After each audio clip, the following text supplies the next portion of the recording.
글로벌 찬양대 같습니다. 역시 온라인으로 전 세계에서 함께 예배 드리다 보니까 영어 찬양도 하고 아주 좋습니다. 찬양대 열심히 수고들 하시는데 박수 한번 더 주시기 바랍니다. 오늘 김종 목사님께서는 진주의 구국기도회 말씀 전하러 출타하셨습니다. 그래서 여러분들이 위하여 기도해 주시고요. 특별히 우리나라가 지금 굉장히 혼돈에 빠져 있습니다. 좌파 우파 갈등이 심하고 이런 시기에서 목사님께서 그 정치, 경제, 문화 모든 걸 초월하여 하나님으로 하나됨을 선포하러 가신 줄 믿습니다. 오늘 저는 여러분과 함께 세상의 소금이란 제목으로 말씀을 같이 나누기 원합니다. 예수님께서는 이 세상에 일어나는 일들을 가지고 의사전달을 잘 하신 분입니다.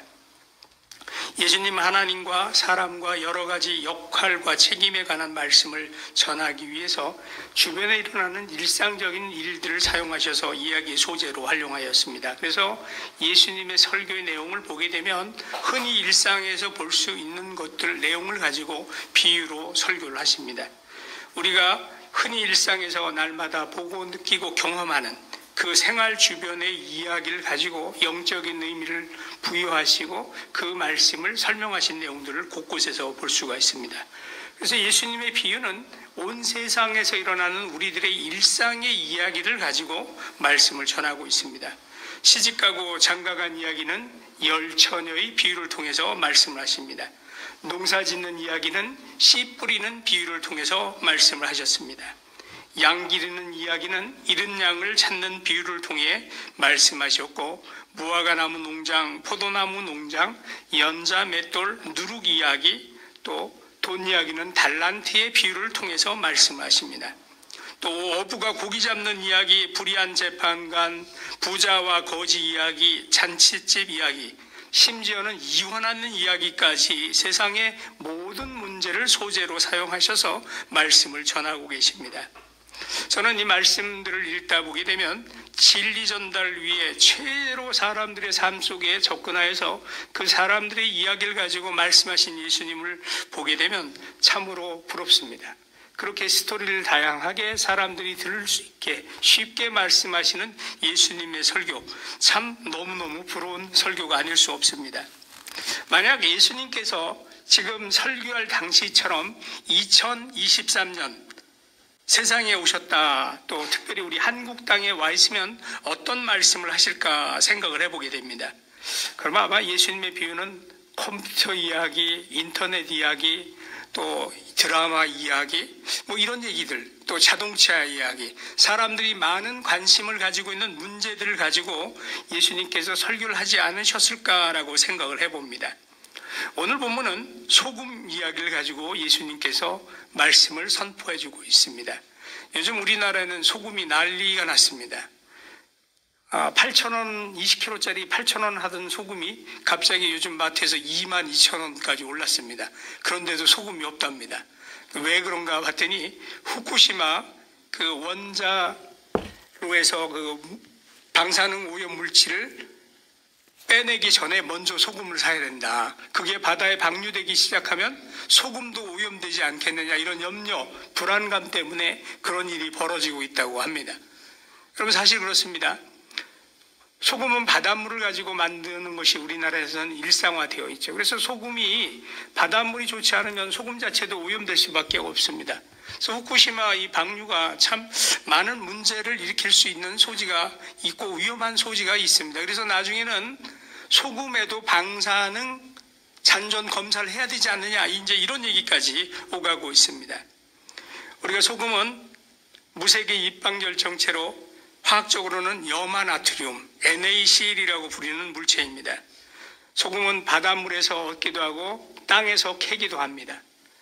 암염이 있는 나라들도 많이 있습니다. 옛날에 화산 활동에 의해서 바닷물이 땅속에 들어가서 굳어져서 그것이 증발되고 나면 암염 덩어리로 됩니다. 우리는 흔히 소금하면 짠맛부터 떠오르고 또 부패를 방지하는 데만 쓰인다고 생각을 하지만 소금의 용도는 무척 다양합니다. 옛날에 소금은 너무너무 귀중한 것이어서 화폐나 조세의 관점에서도 활용이 되기도 했었습니다. 그래서 로마 군인들이 월급을 소금으로 받았습니다. 소금이 라틴어로 살라리움인데 이 말에서 나온 것이 월급이라는 말, 셀러리라는 말로 변형이 돼서 부르게 됩니다. 소금은 우리 성인들이 보통 하루에 15g 정도 섭취해야 되는 그런 필수적인 물질입니다. 원래 예수님께서 우리에게 말씀하시는 이야기를 들어보게 되면 너무나 간단합니다. 너희는 세상의 소금이다. 그러면 이렇게 간단하게 말씀하신 이 예수님의 말씀이 어떤 의미가 있는가를 보려면 소금이 지니고 있는 성분을 분석하게 되면 그 의미를 쉽게 우리가 이해할 수 있을 것입니다. 우리 속담에 이런 말이 있죠. 부뚜막에 있는 소금도 넣어야 짜다, 이렇게 얘기하죠. 아주 상징적인 중요한 의미가 여기 들어 있습니다. 부뚜막에 아무리 소금이 많이 있어도 넣지 않으면 맛을 낼 수가 없고 간을 맞출 수가 없다라는 것입니다. 음식 속에 넣어졌을 때 소금은 소금으로서의 의미, 가치가 부여받게 되는 것입니다. 그런데요, 이 소금이 그대로 있질 않아요. 들어가면 덩어리째 그대로 있나요? 다 녹아졌어요. 흔적이 없어요. 모양이 없어요. 그런데 우리는 소금이 들어갔다 안 들어갔다 뭘로 알아요? 맛을 보면 안다는 거죠. 참으로 중요한 말씀이에요. 너희는 세상의 소금이다라고 얘기하신 예수님의 말씀 속에서는 우리의 흔적, 우리의 모습이 중요한 게 아니죠. 우리의 모습은 상관이 없어요. 내가 모습을 그대로 지니고 있으면 안 된다라는 걸 말씀해 줍니다. 내 모습이 없어져야 돼요. 내 성격이 없어져야 돼요. 내 성격이 복음으로 녹아져야 되고 말씀으로 녹아졌을 때 어떤 맛을 낸다? 짠 맛을 낸다. 이것이 예수님께서 우리에게 말씀하시는 의미가 아닌가 생각을 해봅니다. 그러면 소금에 대한 개념을 말씀을 한번 정리를 해보려고 합니다. 팔레스타인 지방에는 암염이 굉장히 흔했습니다. 그래서 굉장히 값이 쌉니다. 당시에 굉장히 쌌다고 합니다. 그래서 소금이라는 그 의미는 값이 싸다라는 입장에서 살펴봐야 합니다. 예수님의 제자들이었던 갈릴리 어부들도 서민들입니다. 귀족들이 아니었습니다. 예수님은 사람들의 신분을 바꾸어서 제자를 삼았습니다. 그러니까 이 예수님의 제자들은 가슴이 벅차올랐습니다. 야, 내가 그동안 평생 서민으로 빈민으로 살았는데 세상의 왕 되실 예수님과 내가 함께 살면 내가 엄청난 대접을 받을 것이라고 생각을 했습니다. 예수님께서 왕이 되면 우리들도 덩달아 출세해서 귀족이 되고 또 뭐 장관이 되고 뭐 재상이 되고 뭐 여러 가지 생각을 했습니다.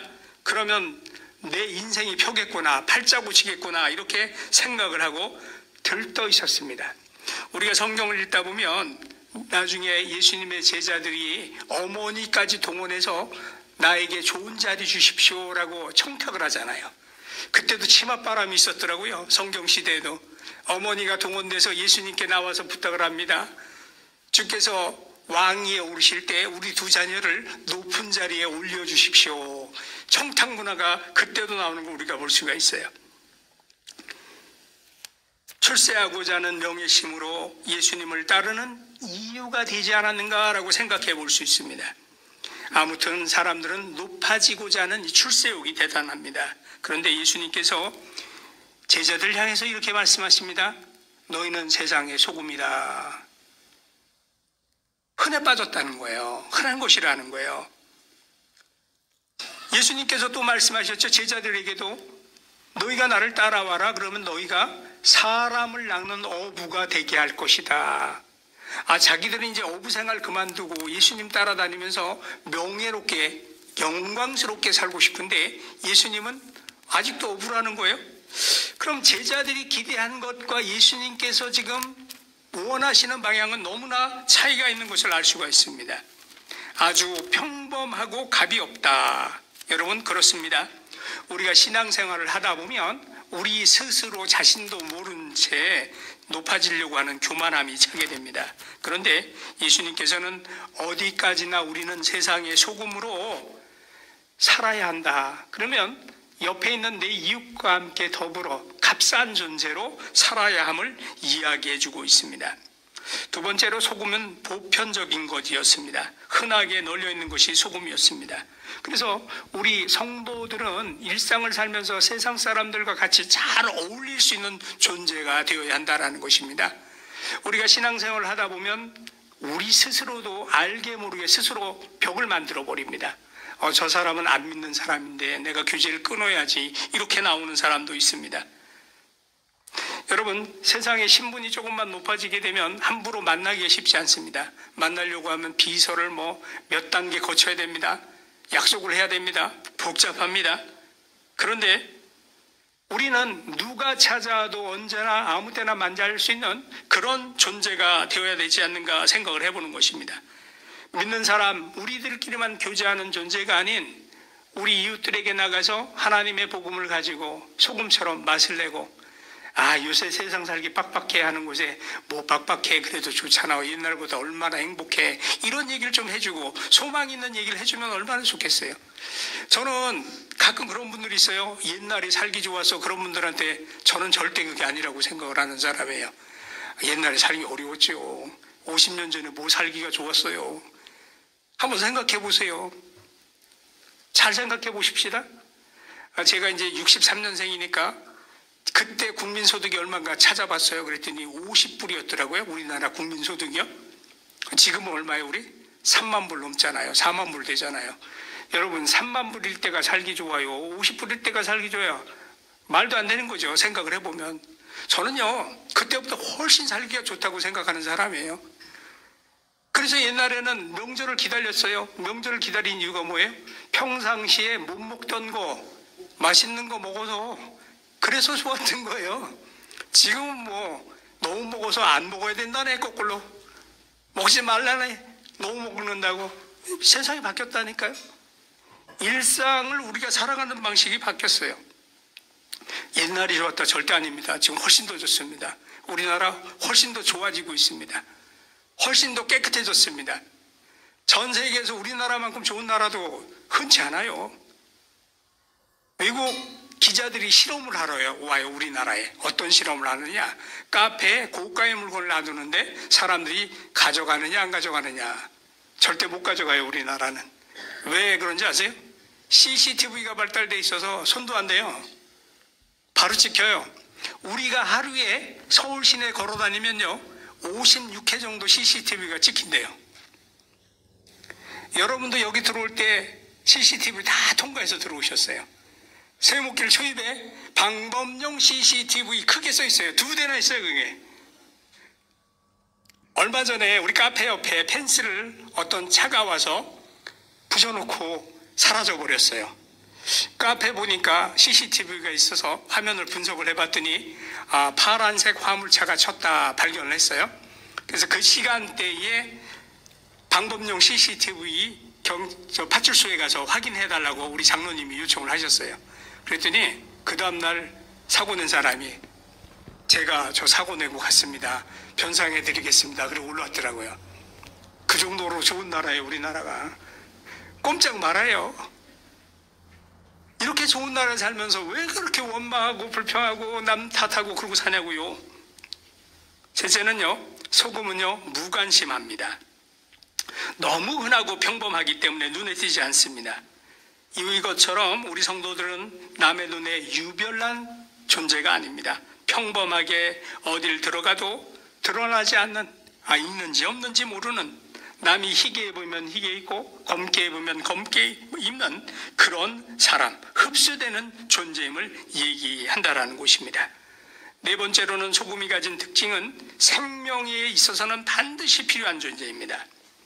그래서 당시에 그 이스라엘 지방에 목축하는 사람들이 많았는데 곳곳에 소금덩어리를 놔두고 양들이 와서 빨아먹게 만들고 또 왔다 갔다 하면서 소금을 먹도록 했었습니다. 지금도 제가 중국의 연변두레 마을에 있을 때 소를 한 30마리 키웠었는데 어느 날 겨울에 소들이 다 가출을 했어요. 그래서 우리 목부한테 소들이 어디 갔냐 그랬더니 이 친구가 선생님 저하고 소 찾으러 가자고 하더라고요. 그랬더니 이 사람이 제일 먼저 챙기는 게 소금이더라고요. 그래서 소금을 가져가서 소금 냄새를 풍기면 소들이 그 냄새를 맡고 찾아온다는 거예요. 그만큼 생명에게 있어서는 소금은 너무나 소중한 것입니다. 이 네 가지의 특성을 종합해서 말씀해 보면 소금이란 한마디로 겸손을 가리키고 있습니다. 그리스도인은 겸손해야 합니다. 이 겸손을 설명하기 위해서 예수님께서는 소금이다라고 얘기했습니다. 소금은 강력한 자기의 역할을 감당한 물질입니다. 소금은 환경이 달라져도 맛은 그대로입니다. 차갑건 뜨겁건 소금은 자기 역할에 있어서 변함이 없습니다. 변치 않는 자기 맛을 가지고 있는, 환경에 관계없이 사명을 다하는 존재, 이것이 소명이고 사명입니다. 우리 성도들 어떻습니까? 어려워지고 힘든 일을 닥치면 하나님 어디 있냐 원망하죠. 또 좋은 일, 행복한 일 있으면 또 자기가 뭔 일을 이룬 것처럼 그렇게 생각하고 있습니다.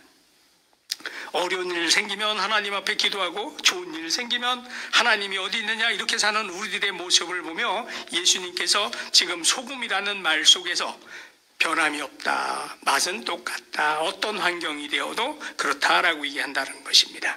또 소금은 맛을 창조해냅니다. 창조의 역할을 합니다. 맛이 없는 곳에 들어가서 맛을 냅니다. 여러분, 맛으로 가장 좋은 예가 있다면 설렁탕 같이 그렇게 국물 아무것도 간한 밋밋한 거 먹으려고 그러면 참 어렵죠. 소금이 반드시 들어가야 되죠. 또 성경에 나오는 비유 중에는 계란이 있어요. 계란, 찐 계란 그냥 먹으려고 그러면 참 뻑뻑해요. 근데 소금이 조금만 들어가면 어때요? 잘 넘어가죠. 음식은 간이 생명이죠. 그래서 기독교인의 맛은 이 소금의 맛을 가리키는 것입니다. 환경에 따라 변하는 맛이 아니라 변치 않는 짠맛, 음식의 본연의 맛을 내는, 그것이 또 본연의 맛을 잘 낼 수 있도록 도와주는 역할. 그래서 이 소금의 역할을 그리스도인들에게 적용을 하게 되면 이렇게 설명할 수 있을 것입니다. 기술을 가진 성도가 더 좋은 훌륭한 기술자가 됩니다. 또 힘이 센 사람에게 들어가게 되면 그 힘을 좋은 곳에 사용해서 사람들이 행복한 세상을 만드는 그런 성도가 된다라는 것이죠. 슬픔이 있는 곳에 성도가 들어가면 그 자리가 기쁨으로 변화되는 그런 역할, 그 행복한 역할을 다 할 수 있는 역할이 우리 성도들에게 주어진 그런 역할이 아닌가 싶습니다. 또 소금은 방부제 역할도 합니다. 당시에 팔레스타인에서도 소금을 생선을 절이는데 많이 사용을 했습니다. 오랫동안 보관을 하죠. 스페인 돼지고기 중에 그 돼지고기를 소금에다가 절여가지고 오래 둬서 햄도 아닌 것이 그런 게 있죠. 하몽이라고 하는 그 음식, 아주 기가 막힌 음식이 있잖아요. 그런 것도 소금이 있어야 만들어지게 되는 것이죠. 소금이 없으면 그런 음식이 나올 수가 없습니다. 그래서 소금은 화학적 변화를 일으켜서 자기를 다 녹여 없애버립니다. 우리 성도들이 이 세상에 살면서 우리의 흔적 없이 녹아질 때, 봉사해서 녹아질 때 성경에서 얘기하는 소금의 역할을 다 하고 있다는 것을 우리가 알 수 있게 되는 것입니다. 성경을 보게 되면 사실 이스라엘 백성들이 세상에 소금의 역할을 하라고 선택을 받았습니다. 그런데 이스라엘 백성들은 이 소금의 역할을 제대로 하지 않았습니다. 하나님께서는 아브라함을 택하시자마자 갈대아 우르 지방으로 보내십니다. 이방 땅으로 보내십니다. 고향 땅으로 보냅니다. 그런데 이스라엘 백성들이 자기들이 보냄을 받은 이유를 깨닫지 못하고 잊어버리고 살아갈 때는 선민의식에 똘똘 뭉쳐서 우리만이 하나님의 백성이다라는 생각을 가지고 살 때는 하나님께서 이방 사람들을 보내서 징계를 하십니다. 흩어버리십니다. 그리고 나중에는 완전히 흩어버리셔서 세상 속에 들어가서 흔적이 나지 않도록, 형체가 없어지도록 2000여 년 동안 세상을 떠돌도록 만들어버리십니다. 여러분, 소금은 절대 필요한 존재입니다. 여러분, 우리의 존재는 어떻습니까? 여러분들이 주변에서 이웃들에게 절대 필요한 존재입니까? 우리는 우리가 속한 어느 곳에서이든지 절대로 필요한 존재가 되어야 됩니다. 보이진 않습니다. 근데 그 사람이 없어요. 오늘날 그 사람이 왜 없지? 안 보이네. 그리고 그 사람이 하던 일이 빵꾸가 나는 거예요. 소금이 안 들어가면 맛이 빵꾸가 나듯이, 짠맛이 부족해지면 맛이 전체적으로 없어지듯이 그런 일이 생기게 된다라는 거예요. 그래서 성도는 좋은 성도 안 보여요, 평상시에는. 그런데 어려운 일이 생기면 그 사람이 있던 자리가 이렇게 크네, 빈자리가 이렇게 크네, 이게 느껴지면 참 좋은 성도입니다. 그게 우리가 소금으로서의 역할을 하는 성도의 값어치입니다. 오늘 본문을 보게 되면 소금이 만일 그 맛을 잃으면 무엇으로 짜게 하리요? 후에는 아무 쓸데없어 다만 밖에 버리워져 사람들에게 밟힐 뿐이니라, 이렇게 말씀하고 있습니다. 여러분, 소금이 맛을 잃는다는 게 이해가 잘 안 되죠? 암염을 보시면 이해를 하실 거예요. 암염이 분명히 자기가 채취해 올 때는 소금이었어요. 짠맛이 있었어요. 근데 집에다 갖다 놓고 보면 여러분들 소금가 맛 안 오면 간수 녹아내리는 거 보이시죠? 그것처럼 수분에 의해서 녹아내리고 나면 돌멩이만 그냥 남는 거예요. 짠맛이 없어지는 거예요.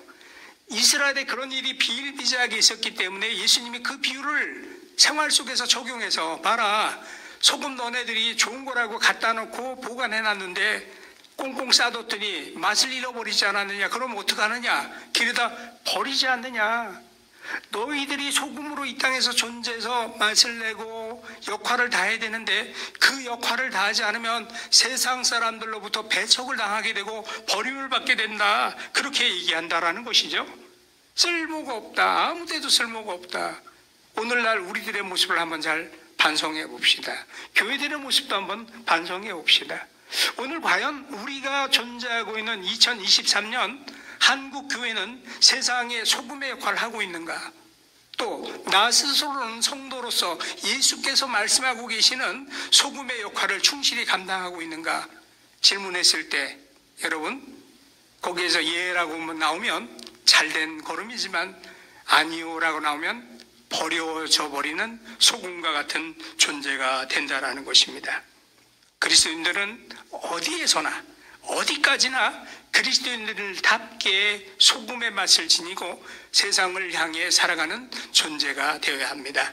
저와 여러분이 그런 존재로 살아갈 수 있게 되기를 주의 이름으로 축원드립니다. 기도드리겠습니다. 부족하고 연약한 저희들을 구속하여 주시고 주의 백성 삼으셨습니다. 세상의 소금으로 저희를 불러주셨건만 저희가 소금의 역할을 잃어버리고 저희의 생각에 아집에 똘똘 뭉쳐져 있어 주님의 영광 드러내지 못함을 회개하며 고백합니다. 성령께서 저희들 위해 임재하셔서 다시 한번 맛을 찾게 하시고 세상에 맛을 내는, 그리고 세상이 썩지 않게 방부제 역할을 다하는 저희 모두가 되게 하시옵소서. 예수님 이름으로 기도드리옵나이다. 아멘. 찬송가 436장 찬송하시며 드리님을 주님 앞에 봉헌하겠습니다.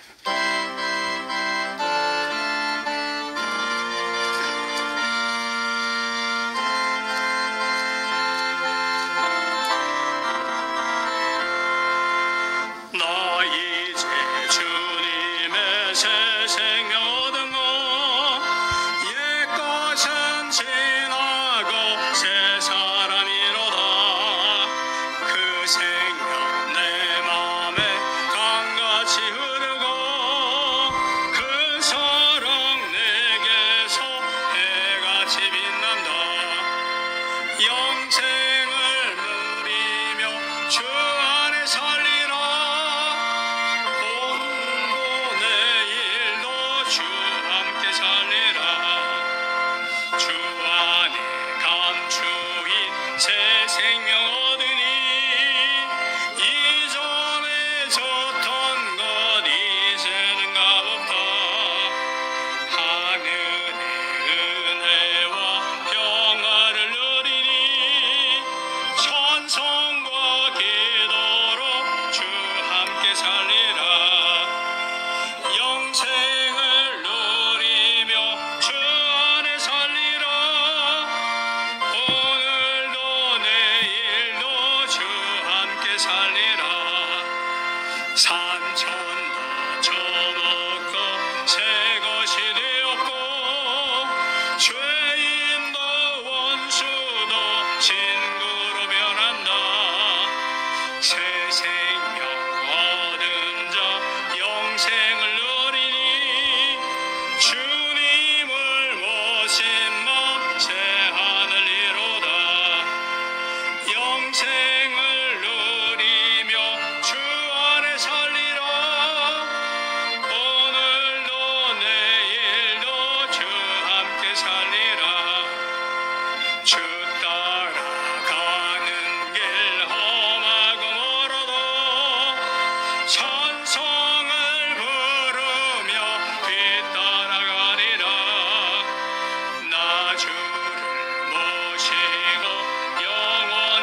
자리에 나오며 주님 앞에 저희가 준비한 예물을 드립니다. 이 땅에 살아가는 동안 필요한 물질을 공급해 주신 하나님의 은혜에 감사합니다.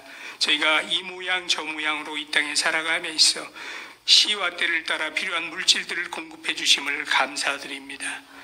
나그네된 인생길이 물질로 인하여 빈궁에 빠지지 않게 하시고 사람들에게 꿇어다녀 하나님께 영광 가는 일 없도록 저희가 필요한 물질을 공급해 주사 하나님의 은혜 가운데 살아가는 성도 공동체가 되게 하여 주옵소서.